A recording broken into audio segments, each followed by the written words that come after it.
Next example करते हैं। इस एग्जाम्पल में दो ब्लॉक्स दिए गए हैं, एक 4 kg का है, एक 2 kg का है। ठीक है, इनका एक्सेलरेशन फाइंड करना है।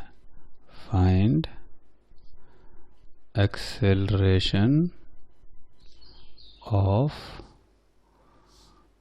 4 kg block and 2 kg block। तो इसके लिए हमें पहले फ्री बॉडी डायग्राम बनाना होगा।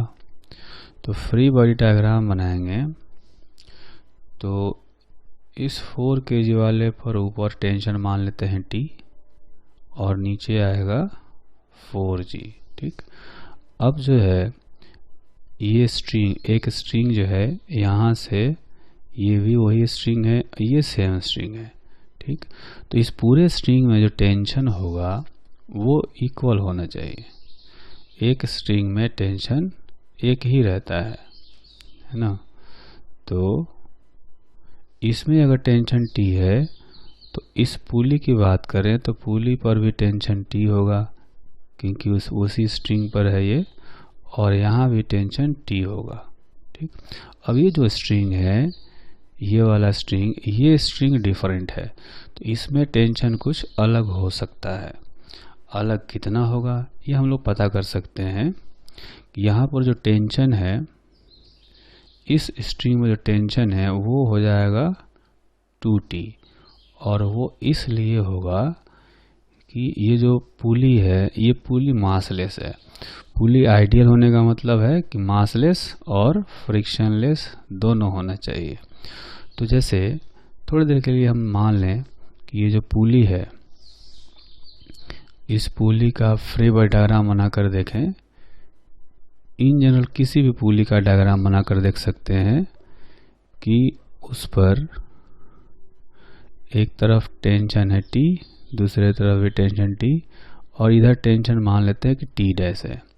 ठीक, इसका एक्सेलरेशन होगा, कुछ हो सकता है A हो सकता है B हो।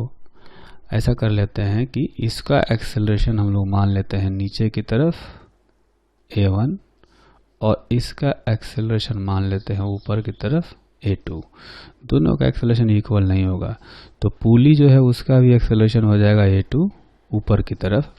तो इसका इक्वेशन लिखेंगे 2T minus T dash is equal to mass into acceleration. Pulley का मास है 0 और यहाँ से आता है कि 2T is equal to T dash, यानी पुली पर जितना फोर्स ऊपर लग रहा होगा उतना ही फोर्स नीचे भी आएगा। और इसीलिए कह सकते हैं कि अगर ऊपर 2T लग रहा है कुल मिला करके तो नीचे भी 2T आएगा, है ना। तो पुली पर 2T जो है वो नीचे आएगा, इस ब्लॉक पर 2T ऊपर की तरफ आएगा। ठीक, तो ये तो हो गया कि टेंशन किस तरह से निकालेंगे हम लोग। इसके बाद अब हम लोग इक्वेशंस लिख सकते हैं, इनके इक्वेशंस ऑफ मोशन। तो जो 4 kg वाला ब्लॉक है, अगर इसका इक्वेशन लिखें तो एक्सेलरेशन के डायरेक्शन में है जो फोर्स है वो है 4G, और एक्सेलरेशन के अपोजिट फोर्स है tension T is equal to mass into acceleration.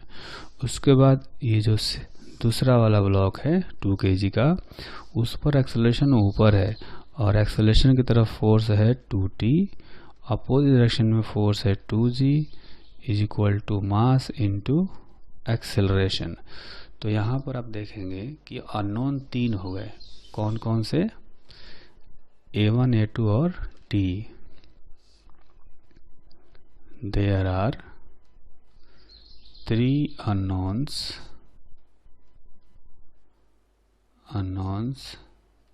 but only 2 equations। तो इसका मतलब ये हुआ कि एक इक्वेशन की हमें और ज़रूरत पड़ेगी तो उसके लिए हमें कांस्टेंट रिलेशन यूज़ करना पड़ेगा, है ना।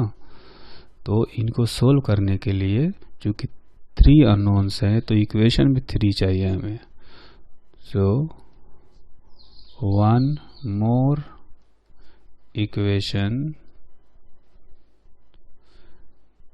can be found by using constraint relation, by using constraint relations। तो constraint relation कैसे यूज करें? constraint relation फाइंड करने के कई सारे मेथड होते हैं, ठीक है। पहला जो मेथड होता है उसको कहा जाता है, ये तो constraint relation फाइंड करना है, पहला जो मेथड होता है उसको कहा जाता है डिस्प्लेसमेंट मेथड। डिस्प्लेसमेंट मेथड, इस मेथड में क्या करते हैं कि जो ब्लॉक्स हैं उनको खिसका करके देखते हैं, है ना। जैसे यहाँ पर देखेंगे कि अगर ऐसा किया जाए कि अगर ये जो ब्लॉक है 2 kg का ब्लॉक, अगर ये ब्लॉक x ऊपर जाता है तो ये पुली भी x जाएगा ऊपर, है ना, ये पुली भी x ऊपर चला जाएगा। अगर पुली x ऊपर जाएगा तो देखेंगे कि यहाँ से जो स्ट्रिंग है x लेंथ का इधर से और x लेंथ का इधर से स्ट्रिंग निकलेगा और वो सारा स्ट्रिंग इस साइड में आएगा नीचे। तो इसके x ऊपर जाने से x और x 2x लेंथ का स्ट्रिंग इस साइड में आएगा, यानी 4 kg का ब्लॉक 2x नीचे जाएगा। तो ऐसा कर सकते हैं कि जो 2 kg का ब्लॉक x ऊपर जाता है तो 4 kg का ब्लॉक जो है वो 2x नीचे आता है। तो डिस्प्लेसमेंट जो है इससे 2 गुना है इसका, तो वेलोसिटी भी इससे इसकी 2 गुनी होगी, तो एक्सेलरेशन भी इससे इसका 2 गुना होगा। अगर ये a2 है तो ये जो a1 है वो 2a2 हो जाएगा। इसके एक्सेलरेशन का 2 गुना होना चाहिए, डबल होना चाहिए a1। तो यहाँ पर दोनों के एक्सेलरेशन में रिलेशन आ गया, है ना। तो बाई डिस्प्लेसमेंट मेथड a2 जो है यहाँ पर a2 का डबल आया है a1, तो a1 is equal to 2a2, ये थर्ड इक्वेशन आ गया। अब अपने पास 2 इक्वेशन है पहले से, एक ये और एक ये, और एक थर्ड इक्वेशन आ गया। इन तीनों को सोल्व करके हम लोग पता कर सकते हैं कि a1 a2 का वैल्यू कितना है, ठीक। तो इन इक्वेशन को लिखते हैं पहले हम लोग, 4g minus t is equal to 4a1, ये इक्वेशन है 4g minus t is equal to 4 into a1, पहला इक्वेशन आ गया।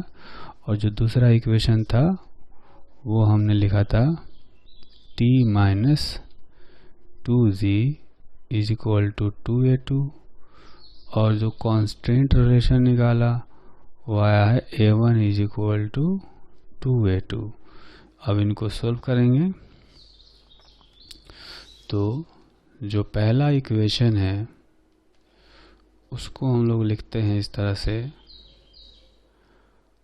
4g minus t is equal to 4, a1 के जगह पर 2a2 रख देंगे, और ये हो गया t minus 2g is equal to 2a2, है ना। तो ये 2 इक्वेशन हो गए। अब इनको सोल्व करना है, तो सोल्व करने के लिए क्या करेंगे कि इनको ऐड कर देते हैं। तो ऐड करने से क्या होगा कि जो टेंशन t है वो कैंसिल हो जाएगा। अगर टेंशन t कैंसिल हो गया तो ये हो जाएगा 4g माइनस 2g, यानी कि 2g, उधर हो जाएगा 8 प्लस 2 10a2, तो a2 का वैल्यू आ गया 2 मीटर पर सेकेंड स्क्वायर, और जो a1 है वो हो गया 2a2 आया था रिलेशन में, तो 2 इंटू 2 यानी कि 4 मीटर पर सेकेंड स्क्वायर, ठीक है। तो ये तो इस तरह से हमने सोल्व कर लिया, लेकिन ये जो कॉन्स्टेंट रिलेशन है, इस कॉन्स्टेंट रिलेशन को फाइंड करने का अभी हमने सिर्फ एक मेथड सीखा है, डिस्प्लेसमेंट मेथड। और भी मेथड्स होते हैं तो उसको भी समझ सकते हैं यहाँ से। जो एक और मेथड होता है उसको कहा जाता है टेंशन मेथड। ये कोई ऑफिशियल मेथड नहीं है। जो दूसरा मेथड है इसको कहते हैं टेंशन मेथड। ये मेथड कहीं कहीं सही लगता है, कहीं कहीं नहीं भी लगता है ना। जब स्ट्रिंग्स पैरेलल हो, है ना, जब स्ट्रिंग्स पैरेलल हो तो उसमें ये लग जाता है। तो इसमें क्या करेंगे, जैसे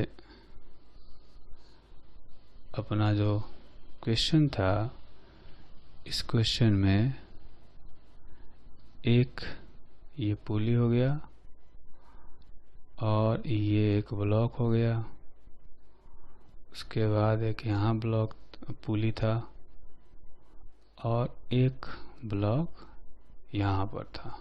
ठीक है, ये 2 kg का ब्लॉक कहा गया था, ये 4 kg का ब्लॉक कहा गया था। तो अब टेंशन की बात करेंगे तो यहाँ पर हमने देखा था कि इस पर टेंशन था, इसको हम लोग कह देते हैं T1। ये टेंशन आया था T, और यहाँ पर जो टेंशन है उसको कह देते हैं T2। ये आया था 2T। ठीक, इसका एक्सेलरेशन हमने माना है A2 और इसका एक्सेलरेशन हमने माना था A1।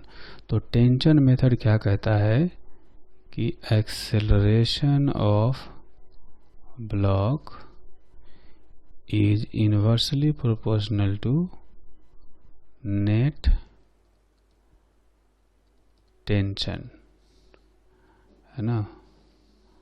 किसी ब्लॉक का एक्सेलरेशन निकालना हो तो उस पर जो नेट टेंशन फोर्स लग रहा होगा उसके इन्वर्सली प्रोपोर्शनल होता है। तो यहाँ पर अगर इस कॉन्सेप्ट को यूज़ करें तो ये बता रहा है कि A is inversely proportional to T, यानी A1 divided by A2 is equal to T2 by T1। T2 जो है यहाँ पर 2T है तो इसको 2T रखेंगे, और T1 जो है वो T है। तो यहाँ से जो रिलेशन आया आप देख सकते हैं कि A1 का वैल्यू 2A2 आ गया। ठीक है, तो ये एक तरीका हो गया कांस्टेंट रिलेशन को फाइंड करने का। ठीक है, यहाँ से भी वही कांस्टेंट रिलेशन आया है जो हमने डिस्प्लेसमेंट मेथड से निकाला था, है ना, ये वाला रिलेशन।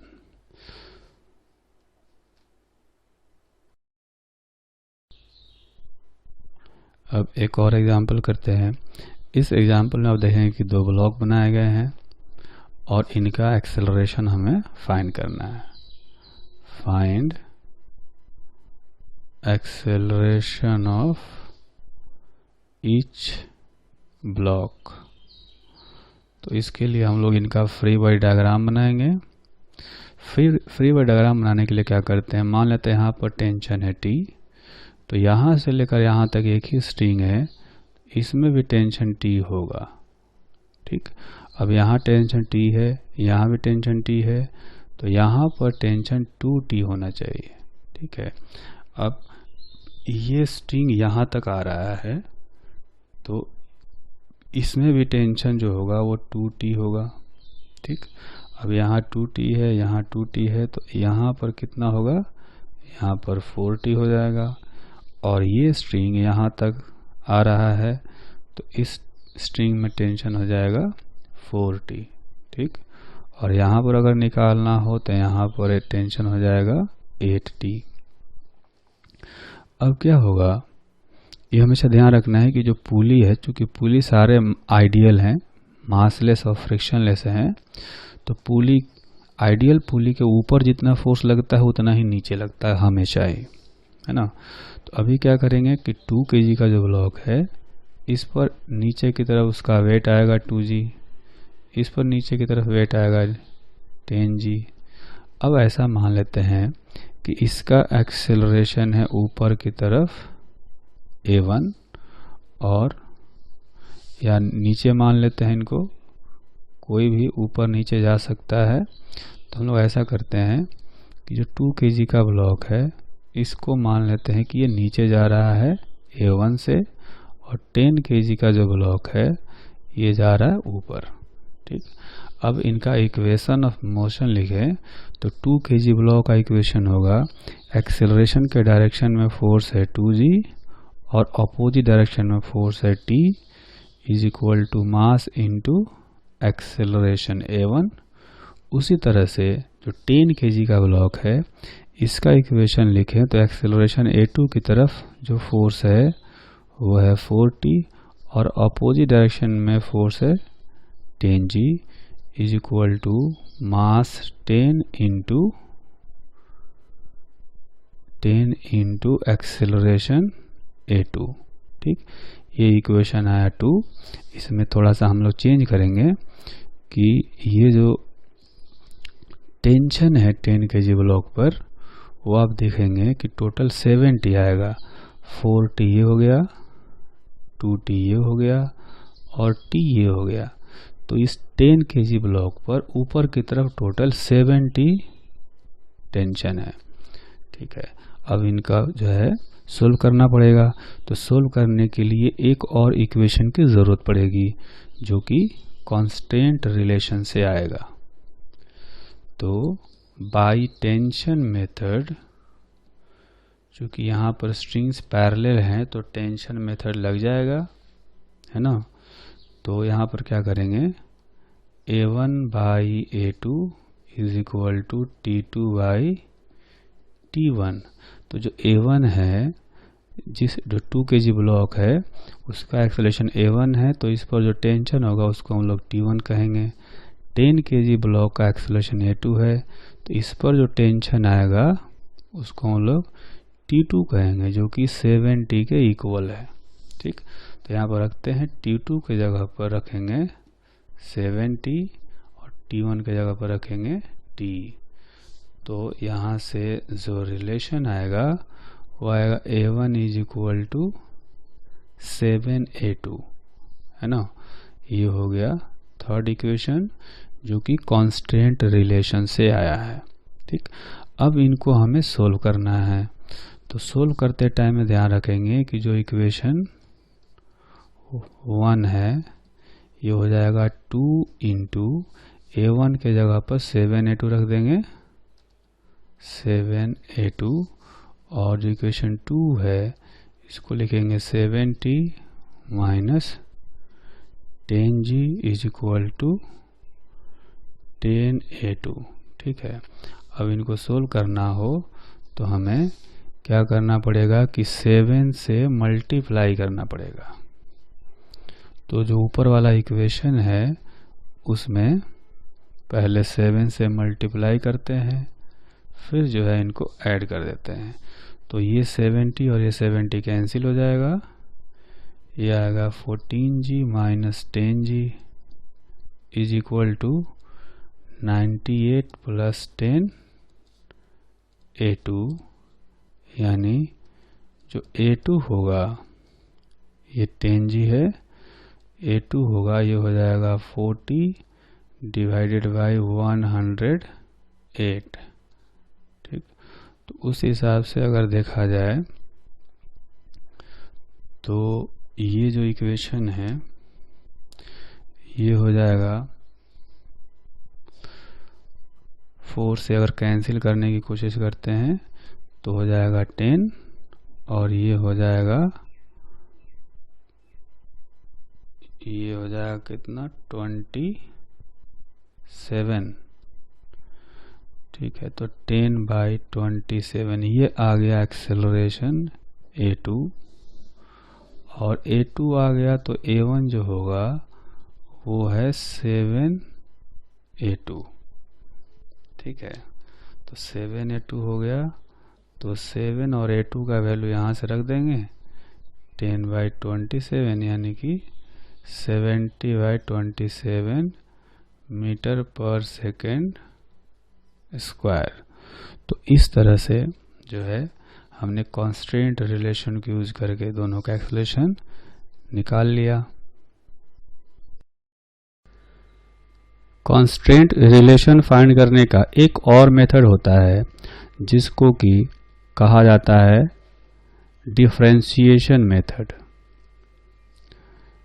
डिफरेंशिएशन मेथड, इस मेथड में क्या करते हैं कि जितने भी मूविंग बॉडीज हैं पहले उनका पोजीशन एज्यूम करते हैं किसी भी एक फिक्स्ड रेफरेंस लाइन या रेफरेंस पॉइंट के रिस्पेक्ट में।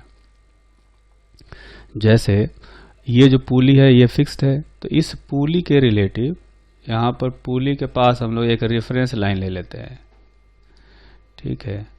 और इस रेफरेंस लाइन से जितने भी मूविंग बॉडीज हैं सबका पोजीशन एज्यूम कर लेते हैं। जैसे ये M1 ब्लॉक है, मान लेते हैं कि किसी इंस्टेंट पर ये रेफरेंस लाइन से x1 पोजीशन पर है। उसी तरह से ये जो M2 मास का ब्लॉक है वो रेफरेंस लाइन से उस इंस्टेंट पर x2 पोजीशन पर है। और ये जो पुली है, पुली रेफरेंस लाइन से xp डिस्टेंस पर या पोजीशन पर है, ऐसे। तो इसमें कुल मिलाकर के 3 मूविंग बॉडीज थे, 2 ब्लॉक और एक पुली जो कि मूव कर रहा है। तो तीनों का जो पोजीशन है हमने एज्यूम कर लिया रेफरेंस लाइन के रेस्पेक्ट में। अब क्या करते हैं कि ये जो रेफरेंस जो हमने पोजीशन एज्यूम किया है इनके टर्म्स में ये जो स्ट्रिंग है इनका लेंथ लिखते हैं। पहला काम क्या करना होता है कि assume positions of all the moving bodies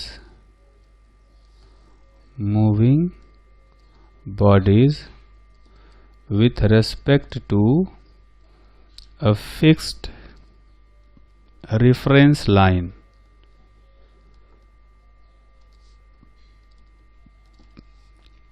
वो हमने रेफरेंस लाइन के रेस्पेक्ट में पोजीशन एज्यूम कर लिया। उसके बाद क्या करते हैं कि find the length of each string in terms of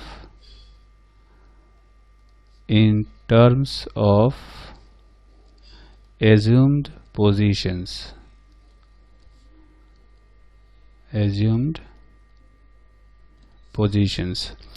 जैसे कि हम बात करें एक स्ट्रिंग ये है, इस स्ट्रिंग का जो लेंथ होगा उसको लिखा जा सकता है x2 माइनस एक्सपी।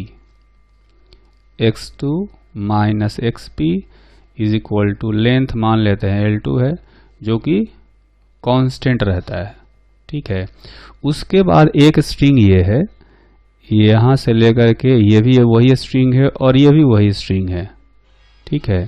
तो इसका पोजीशन हम लोग एज्यूम करना हो तो क्या करेंगे, इसमें आप देखेंगे कि आएगा x1 प्लस ये वाला जो लेंथ है ये होगा xp और ये भी होगा xp यहाँ से यहाँ तक। तो xp प्लस xp प्लस और कुछ लेंथ जो होंगे इस स्ट्रिंग में देखें, कुछ लेंथ कहाँ पर है, यहाँ पर है, कुछ लेंथ यहाँ पर है और कुछ लेंथ ये ऊपर है जो छूट गया है ना। एक तो ये वाला लेंथ छूट गया, फिर ये छूट गया जो पुली पर रैप किया हुआ है, और ये एक्स्ट्रा जो है ये छूट गया है। तो अगर उनका लेंथ, तीनों का लेंथ लिख देते हैं, मान लेते हैं कि L है, ठीक है। वो हमेशा कांस्टेंट रहेगा, जब भी ये पुली ब्लॉक चलेंगे तो उतना लेंथ जो है ये पुली पर हमेशा इतना लिपटा रहेगा, इस पुली पर इतना हमेशा लिपटा रहेगा और ये एक्स्ट्रा हमेशा इतना बना रहेगा, यानी L जो है वो उतना कांस्टेंट रहेगा। तो ये सब जोड़ करके x1 plus XP plus XP plus L, ये जोड़ करके जो स्ट्रिंग का पूरा लेंथ है L1 ये होना चाहिए और पूरा लेंथ कांस्टेंट रहेगा, ठीक है। अब जो है इनको हम लोग डिफरेंशिएट करेंगे, पोजीशन को डिफरेंशिएट करने से वेलोसिटी मिलता है, ठीक है। तो ये जो है दूसरा इक्वेशन, इसको फिर से लिखते हैं, इसको लिखेंगे x1 plus 2xp is equal to L1 minus L। तो ये देखेंगे कि जो L है ये चले गया राइट हैंड साइड में, जब इसका डिफरेंशिएशन करेंगे तो वो पार्ट 0 हो जाएगा। ठीक है, इसलिए आगे से कभी भी इस मेथड को यूज करना हो तो जो पुली पर लिपटा हुआ स्ट्रिंग है, ये वाला लेंथ, फिर ये वाला लेंथ, फिर एक्स्ट्रा वाला लेंथ, वो लेने का ज़रूरत नहीं है। जो पार्ट वेरी कर रहा हो, जो चेंज कर रहा हो, उसका लेंथ लेना ज़रूरी है। जैसे ये है x1, ये xp और ये xp, वही जो है डिफरेंशिएशन करने में 0 नहीं होते, तो वही रह जाएंगे, बाकी सब डिफरेंशिएट होकर के 0 हो जाता है। तो इसको डिफरेंशिएट करेंगे तो आएगा dx1 by D T plus 2 dxp by D T is equal to 0, है ना। अब dx1 बाई डी टी जो है एक्चुअली में ये ब्लॉक 1 की वेलोसिटी हो गई, और dxp बाई डी टी जो हो गया पुली की वेलोसिटी हो गई, ये हो गया 0। ठीक, तो ये मान लेते हैं इक्वेशन हो गया 3। उसी तरह से, है ना, ये जो m1 है इसका पोजीशन था x1, तो x1 को डिफरेंशिएट करने से m1 ब्लॉक का वेलोसिटी पता चलेगा, चाहे नीचे की तरफ हो या ऊपर की तरफ हो। ठीक, उसी तरह से इक्वेशन 1 को डिफरेंशिएट करेंगे तो वहां से आएगा dx2 by D T minus dxp by D T is equal to 0, है ना। यहाँ पर यह ध्यान रखना है कि ये xp है, ठीक है, ये xp है, तो इसको हमें डिफरेंशिएट करेंगे तो dxp बाई डी टी आएगा। अब dx2 बाई डी टी जो है ये होगा वेलोसिटी ऑफ ब्लॉक 2 यानी कि v2, और dxp बाई डी टी पुली की वेलोसिटी बताएगा, ये हो गया 0। ये मान लेते हैं फोर्थ इक्वेशन है। अब इनको हम लोग सोल्व करते हैं। इक्वेशन 3 और 4 को बाई इक्वेशंस 3 एंड 4, इसमें से Vp का वैल्यू निकाल करके इसमें सब्स्टिट्यूट कर देते हैं। इसमें से Vp निकाल लेंगे तो आएगा V2 के इक्वल, Vp हो जाएगा V2 के इक्वल, और इस Vp का वैल्यू इसमें रख देंगे तो आएगा V1 प्लस 2 Vp के जगह पर V2 रख देंगे इज इक्वल टू 0। ठीक है, अब ये एक इक्वेशन आ गया। इनको अगर डिफरेंशिएट करेंगे तो आएगा dV1 by D T plus 2 dV2 by D T is equal to 0। अब यहाँ देखेंगे कि dV1 बाई डी टी जो है ये एक्सेलरेशन a1 होगा, और 2 into dV2 by D T acceleration a2 हो जाएगा, और ये कुल मिलाकर के हो गया 0। ठीक, तो यहाँ से हमें ये पता चला कि a1 is equal to minus 2a2। ठीक है, ये रिलेशन आया। यहाँ पर अगर हम लोग माइनस को छोड़ दें, माइनस तो डायरेक्शन को भी बता रहा है यहाँ पर कि एक में स्ट्रिंग जो है एक्चुअली में छोटा हो रहा होगा, एक स्ट्रिंग बढ़ रहा होगा x1, अगर डिक्रीज होगा तो ऐसा होगा कि तो x2 इंक्रीज होगा, अगर x2 डिक्रीज होगा तो x1 इंक्रीज होगा, इसलिए वहाँ पर माइनस साइन आ रहा है। लेकिन अगर एक्सेलरेशन का रेशियो देखें a1 डिवाइडेड बाई a2, अगर इसका मैग्नीट्यूड देखेंगे तो ये अभी भी 2 आ रहा है ना, जो कि पहले भी यही आया था। हमने टेंशन मेथड अप्लाई किया था, डिस्प्लेसमेंट मेथड अप्लाई किया था, दोनों में जो रिलेशन था वो एक ही आया था, है ना। तो वही रिलेशन यहाँ से भी आ रहा है कि a1 जो है वो a2 का डबल है।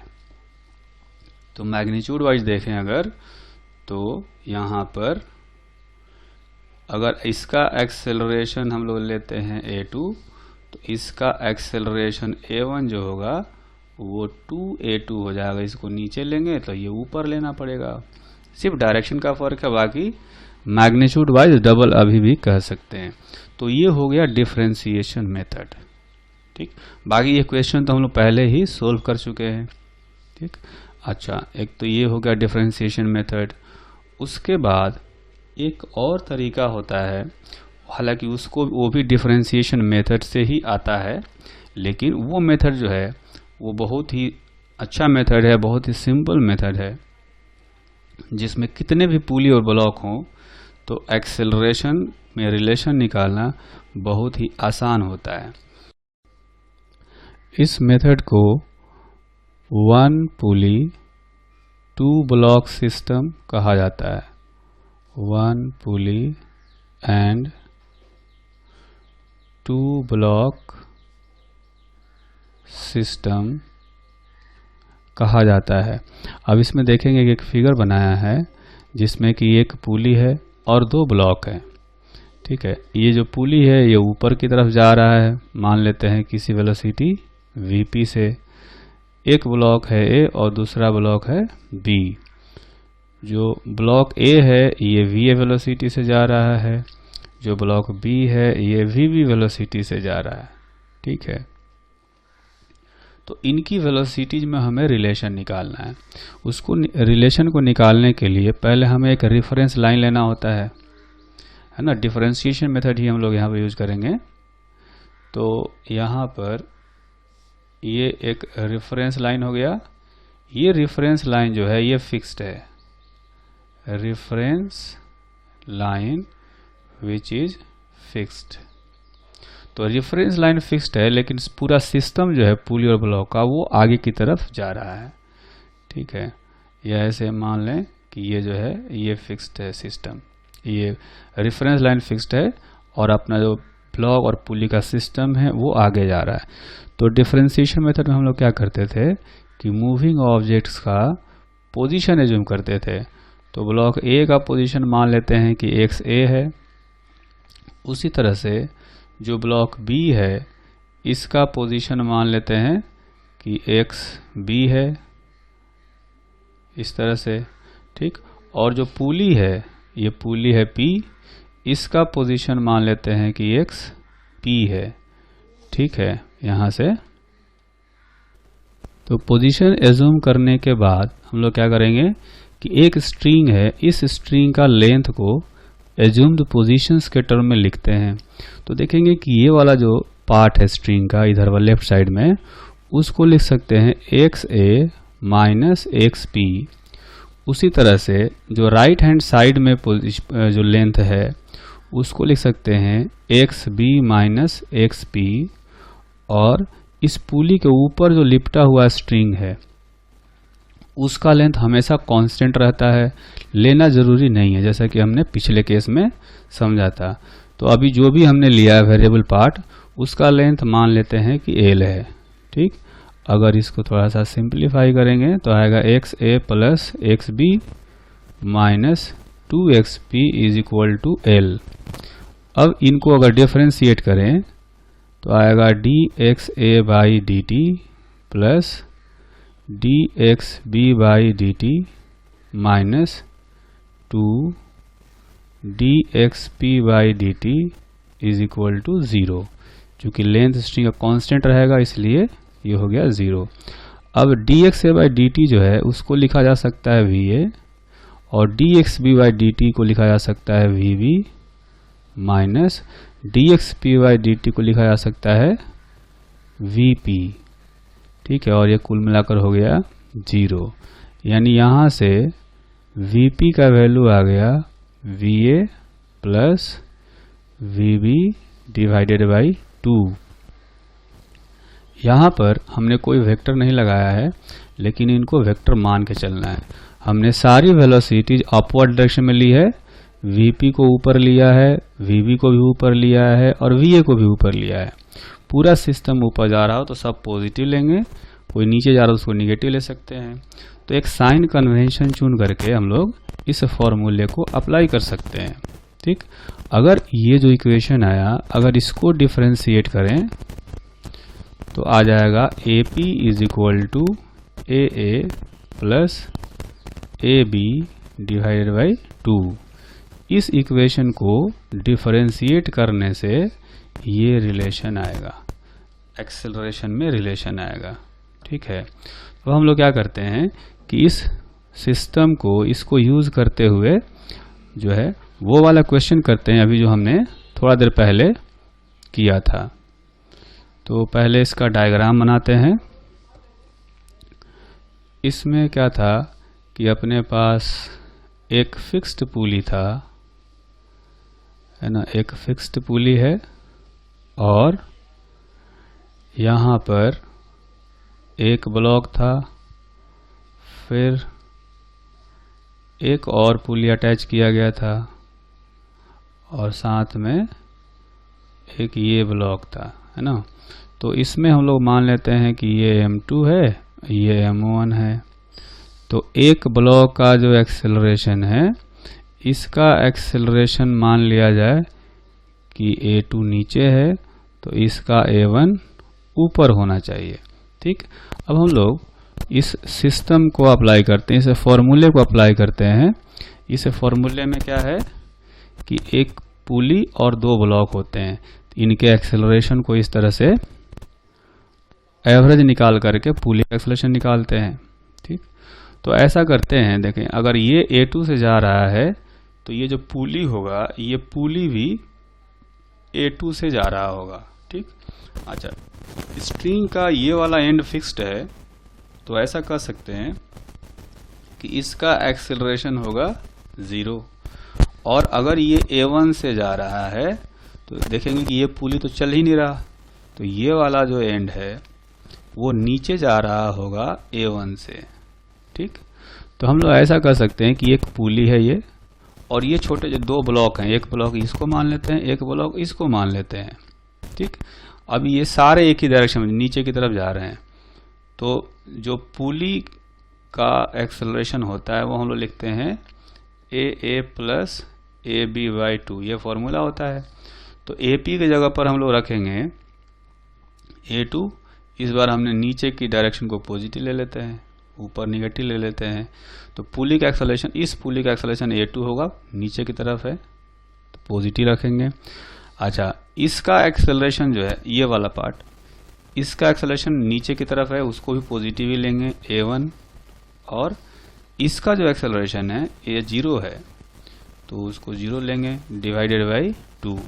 तो यहाँ से भी देखेंगे कि A1 जो है वो 2A2 के इक्वल आ गया, है ना।